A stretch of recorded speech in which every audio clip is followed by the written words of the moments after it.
Hi friends, how are you? Okay, I must be audible to you. Friends, today we are going to learn our second lesson, that is on saying please. In our previous sessions, we discussed about the icebreakers activity as well as the little biographic information of the writer of the present author, that is A.G. Gardiner. Friends, I told you in this on saying a please, the writer points out the value of the good manners in a social life and emphasizes the importance of the courtesy and the politeness in our daily behavior. What we are going to learn in this lesson, the A.G. Gardner want to tell us the value of the good manners. Value of the good manners in our social life. And he emphasizes the importance of the courtesy and the politeness in our daily behavior. आपल्या दैनंदिन वर्तनामध्ये किंवा या आपल्या सामाजिक जीवनामध्ये good मॅनर्सचं किती महत्त्व आहे हे सांगण्याचा प्रयत्न. गुड मॅनर्समध्ये मुख्यतः आणखी त्यांनी दोन गोष्टीचा उल्लेख केला आहे, तो म्हणजे कर्टसी. कर्टसी म्हणजे शिष्टाचार आणि पोलाइटनेस नम्रपणा. या दोन गोष्टी आपल्या सामाजिक जीवनामध्ये सामाजिक वर्तनामध्ये किती महत्त्वाचे आहेत याच्यावरती A.G. गार्डनर यांनी खूप महत्त्व दिलं आहे. ही शोज ते आपल्याला दाखवून देत आहेत. काय दाखवून देत आहेत रे? He shows how the polite speech and manner sweeten the atmosphere around us. जर आपली भाषा जर नम्र असेल, जर आपले मॅनर्स व्यवस्थित असतील, तर आपल्या भोवतीचं वातावरण सुद्धा गोड होतं.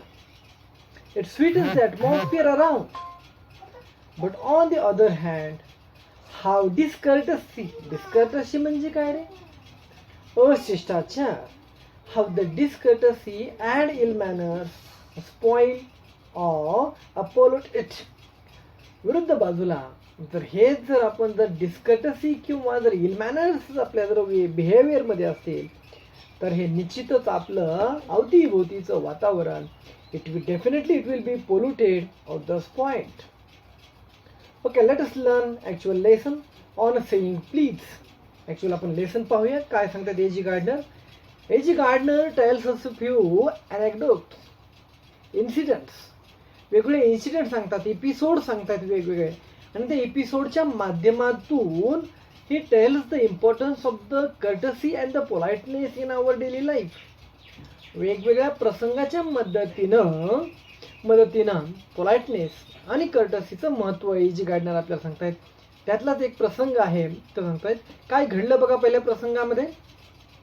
The young lift man in a city office who threw a passenger out of his lift the other morning and was fined for the offense was undoubtedly in the wrong. आता वाक्य थोडीशी मोठी आहेत, तुम्ही पाहतात की 3 ओळीची वाक्य आहेत. Then what should we do? We will do the dissection of the sentences. या वाक्यांची आपण थोडीशी चिरफाड करूया. तुम्ही सायन्समध्ये करता ना डिसेक्शन्स, तशी थोडीशी वाक्यांची आपण चिरफाड करूया. काय घडलं बघा. The young lift man in the city office. एका शहरातील ऑफिसमध्ये लिफ्टमॅन म्हणून एक काम करणारा जो तरुण माणूस आहे. लिफ्टमॅन म्हणजे कोण रे?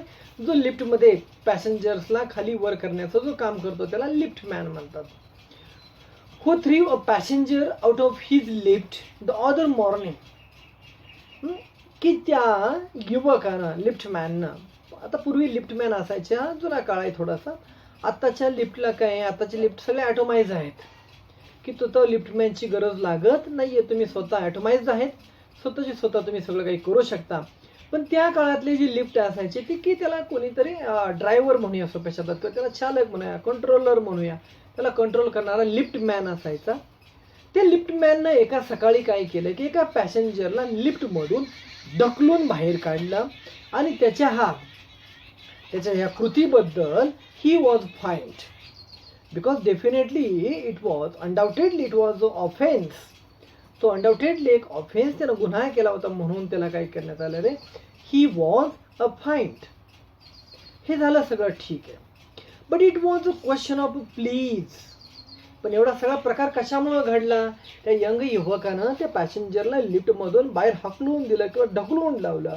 हे सगळं घडण्यापाठीमागचं कारण काय होतं? What was the reason behind it? The reason was only the word, a single word, that is a please. त्याचं कारण फक्त एकच शब्द होता, तो म्हणजे प्लीज हा शब्द. तुम्ही म्हणाल हाऊ डज इट पॉसिबल? बघा, तो म्हणूया the complainant entered the lift. काय घडलं होतं बघा, कंप्लेनंटनं लिफ्टमध्ये प्रवेश केला and he said top. Top म्हणजे टॉप स्टेअर, वरचा मजला, सगळ्यात वरचा मजल्यावरती त्याला कदाचित उतरायचं असेल. The liftman demanded the top please. काय दोन्हीमध्ये फरक आहे? तो पॅसेंजर आला आणि पॅसेंजरनं फक्त सांगितलं की टॉप. पण लिफ्टमॅनची अपेक्षा होती की त्यानं काय म्हणायला पाहिजे होतं? Top please. फक्त just he had to add a single word of a please. And this concession being refused, he not only declined to comply with the instructions but hurled the passenger out of the lift. पण त्याची ही विनंती तर त्या liftman ऐकली नाही ती नाहीच. पण he hurled the passenger, hurled म्हणजे अगदी ढकलून देणे. He pressed him out of the lift. This of course was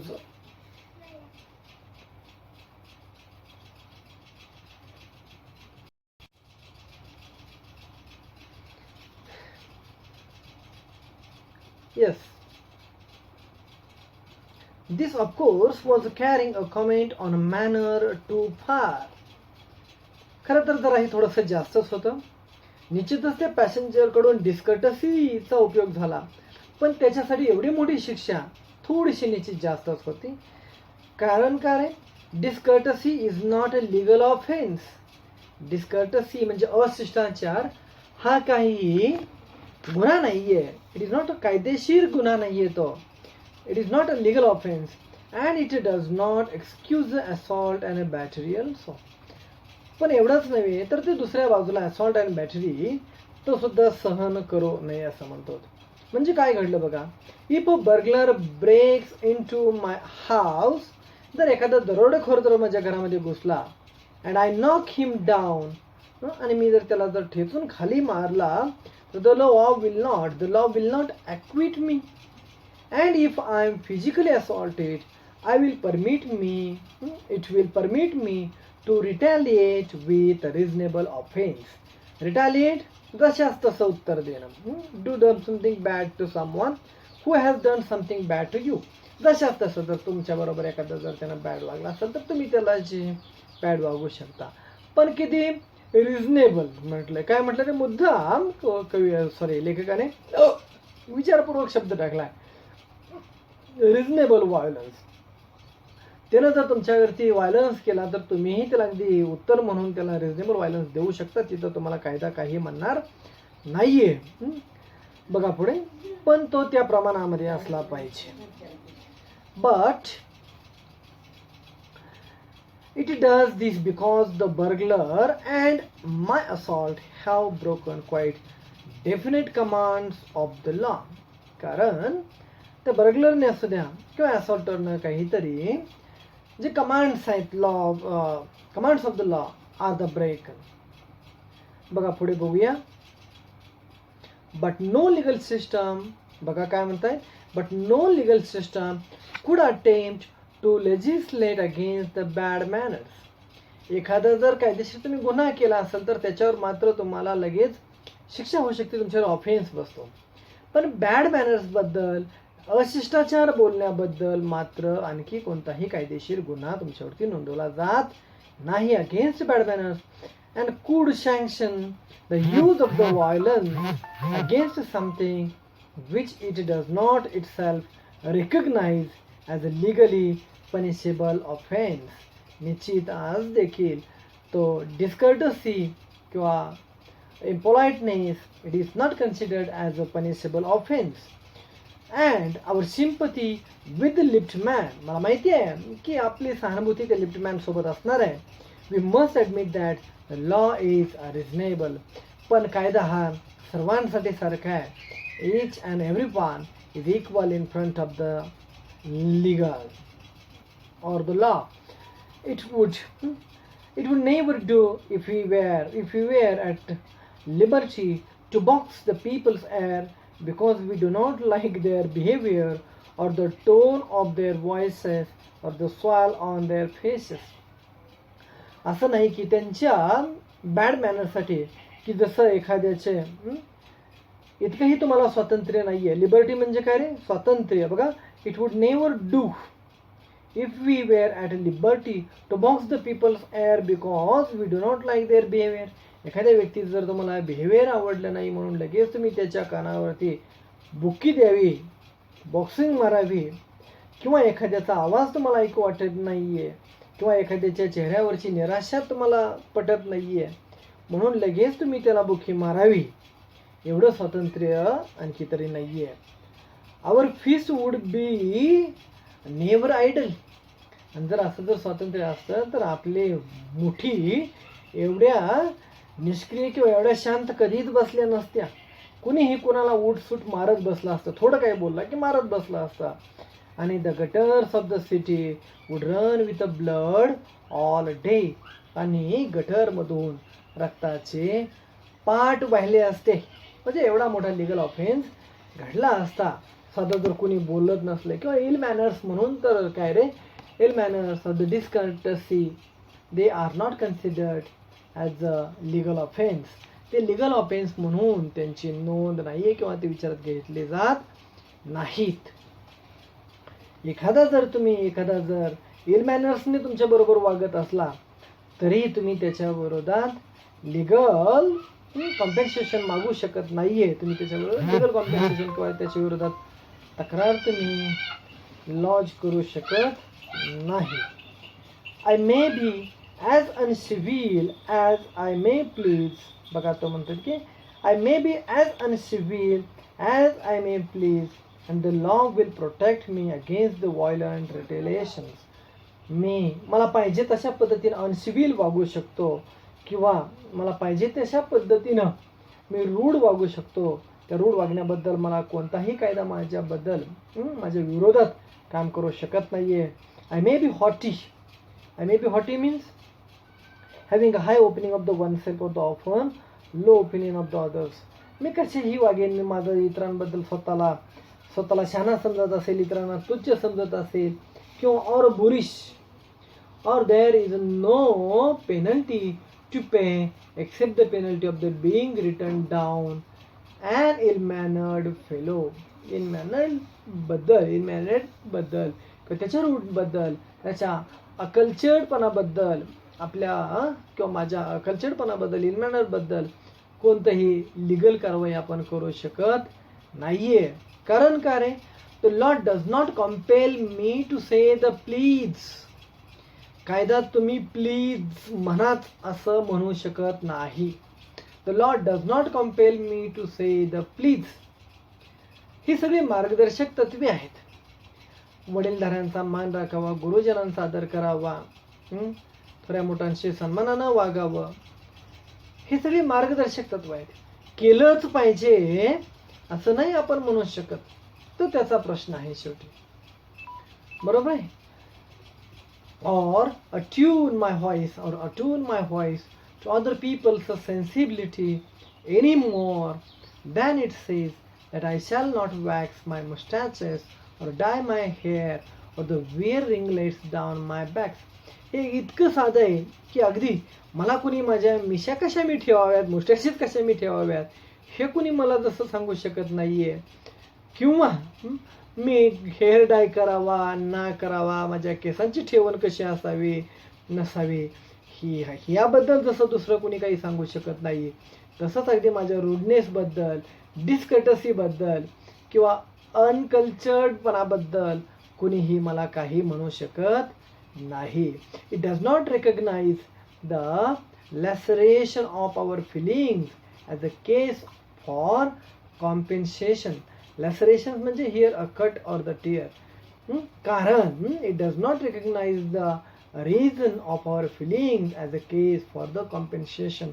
एखाद्या नुकसान भरपाईसाठी कॉम्पेन्सेशनसाठी आपण एखाद्याच्या विरोधात डिस्कर्टसी बद्दल किंवा रूडपणाबद्दल आपण करू शकत नाही. There is no allowance for a moral. There is no allowance for the moral or the intellectual damages in this matter. आणि अशा कोणत्याही मॅटरमध्ये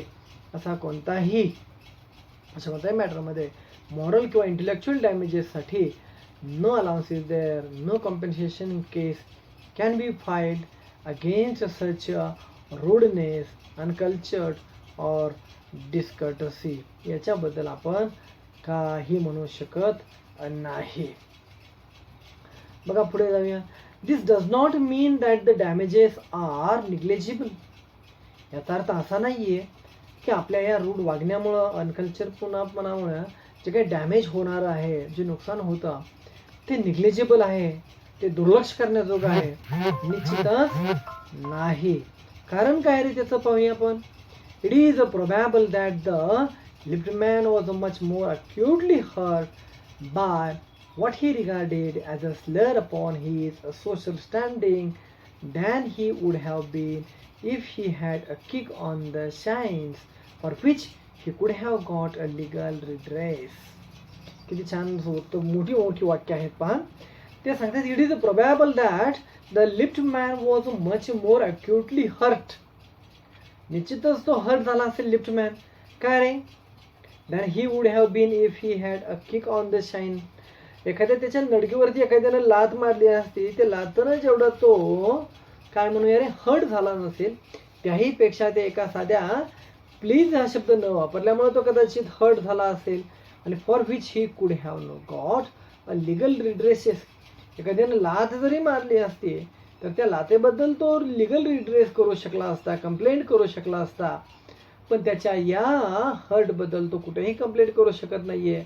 the pain of a kick, त्याच्या लातेचा वेदना, पेन म्हणजे PAIN आहे. The pain of the kick, the pain of a kick on the shins soon passes away, but काय म्हणता येत रे ते?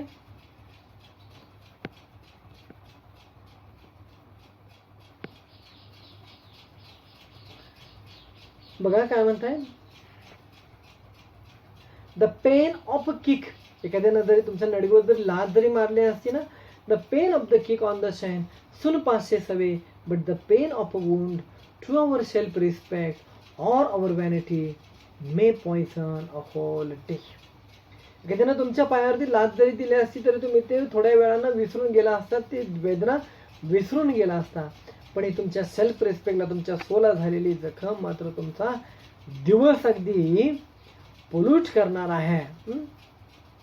म्हणूनच की काय, I can imagine that the lift man denied the relief of the throwing the author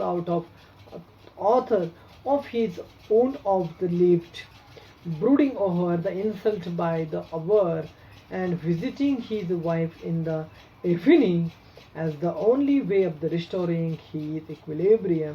त्याच्या समोर एकच पर्याय होता की एक तर त्याच ठिकाणी नॅरेटरला त्याच्या रूडनेस बद्दल लिफ्टच्या बाहेर टाकणं, नाहीतर अगदी सायंकाळपर्यंत थांबून त्याचा राग घरी गेल्यानंतर त्याच्या बायकोवरती राग काढणं. बरोबर आहे ना. आणि जे इक्विलिब्रियम म्हणजे काय रे, बॅलन्सिंग द इमोशन्स, तेवढाच त्याच्याकडे पर्याय होता. For there are the few things more catching than bad temper and bad manners and bad tempers. They are not good. The writer has given one incident here from the play called The Rivals. The Sir Anthony Absolute, the page boy. This amusing incident is described in Act 3, scene first of The Rivals, which was performed in 1775. It was a comedy by the Sheridan. Sir Anthony is the captain Jack Absolute's father, and the fact is the son's a servant. काय घडलं बघा. Sir Anthony absolute एक वरिष्ठ अधिकारी समजूया आपण. Sir Anthony Absolute bullied the captain Absolute. Captain ॲब्सोल्यूटला वरती त्यांनी काय केलं, त्यांची पिळवणूक केली, त्यांना त्रास दिला आणि त्याच्या पुढे काय रे, त्याचा परिणाम काय झाला. सर अँथोनी ॲब्सोल्यूटचा त्रास कॅप्टन ॲब्सोल्यूटला झाला. And the captain Absolute later went out and the bullied his man Fag. फॅगला त्यांनी येऊन त्रास दिला.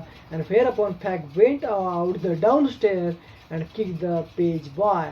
आणि फॅग खाली येऊन त्यानं काय केलं रे, त्यांचा जो स्वीपर बॉय आहे त्याला ते he bullied the paper boy, त्यानं त्याला त्रास दिला. Probably the man who said the top, यातला माणूस जो टॉप म्हटला होता, probably the man who said the top to the liftman was really only getting back on his employer who had not said good morning to him because he himself had been henpecked at the breakfast by his wife, to whom the cook has been insolent because the housemaid had answered her back. आता ह्याचा परिणाम कसा कसा कोणावर झालेला असेल, तो म्हणतोय की तो एम्प्लॉई इतका का रागात गेला असेल, तो पॅसेंजर, की ज्याला नुसता जो टॉप बोलला, कदाचित त्याला त्याच्या बायकोकडून चांगला नाश्ता मिळाला नसेल, ती बायको तशी का वागली असेल, कारण तिच्या कुककडून तिला चांगली ट्रीटमेंट मिळाली नसेल, तर कुकनं तसं का वागला असेल, तर त्या कुकला त्याची जी हाऊसमेड आहे, जी मोलकरीण आहे, तिच्याकडून तशी इल ट्रीटमेंट मिळाली असेल. असा त्याचा इतका परिणाम इतक्यावरती पसरत आलेला आहे. Okay friends, we should stop here as we have the time limit.